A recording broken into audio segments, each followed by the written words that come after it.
Hi there, welcome to the Ure Museum. My name is Claudina and I'm the Education Officer.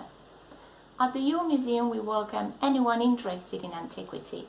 We have a great collection of Greek pots and a remarkable display of Egyptian artifacts. Recently we had a great exhibit called Egypt in Reading that you can still visit on our website. When schools come to visit us, they love interacting with objects and learning everything connected to mummification, especially amulets, shaktis, and of course our cat's head. If you're interested in mummification, I can show you what we do during school sessions, and it's the mummification of a sardine. So if you want to know how it's done, follow me. Okay, so to mummify a sardine, we need, of course, a sardine that you can get in the fishmongers. So the first step in the mummification process is to clean the body with water from the river Nile. So although I don't have that water, I'm still going to try to clean the body of this poor sardine because, as you can see, it's a bit dirty and smelly. I would recommend that you use a pair of gloves if you don't want to get smelly fingers. So here I go. I'm cleaning the body of the sardine, making sure that everything is purified. And after I wash it in this holy water, I'm going to dry its body a bit to make sure I've got a good grasp on it. So after that, I would proceed to extract the organs of the sardine, because remember that the ancient Egyptians knew that the putrefaction started from inside out. So first I need to make sure that I get all the bubbly bits inside. So I've got this knife, which is quite sharp, and I'm going to make an incision in the belly of the sardine.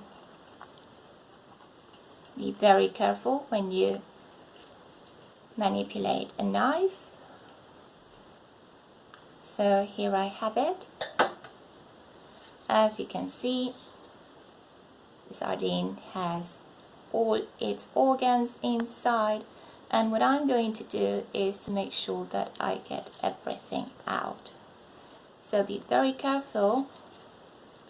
I'm taking the liver, I'm taking the intestines, I'm taking, well, it doesn't have lungs, but let's pretend it does.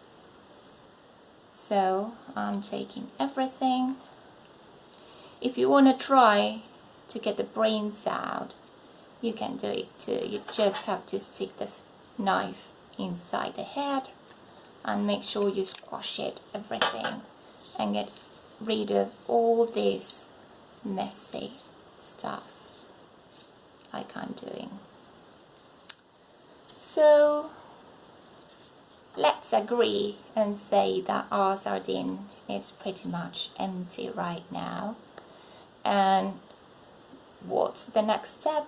We need to put this body into natron, which was a salt that would dry the body of the sardine, that would desiccate it.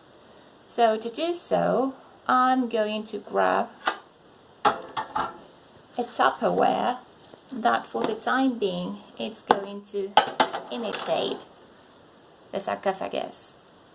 So I'm going to make sure that I use baking soda, that it's going to evoke the properties of natron, because in the end they're both salts. So I'm going to pour a bit of baking soda and make sure I make a tiny bed for the sardine.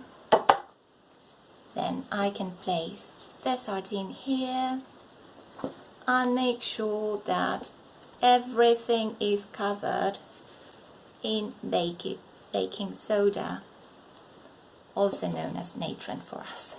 So after this step, what I'm going to do is I'm going to seal the Tupperware, and I'm going to leave it like this for about 2 months. And after that period, I'm going to show you what happens to the sardine. So here I've got an already mummified sardine, and you'll see the change in the texture of the fish. So you can see that it's pretty dried out and it's pretty stiff, but it's very well preserved.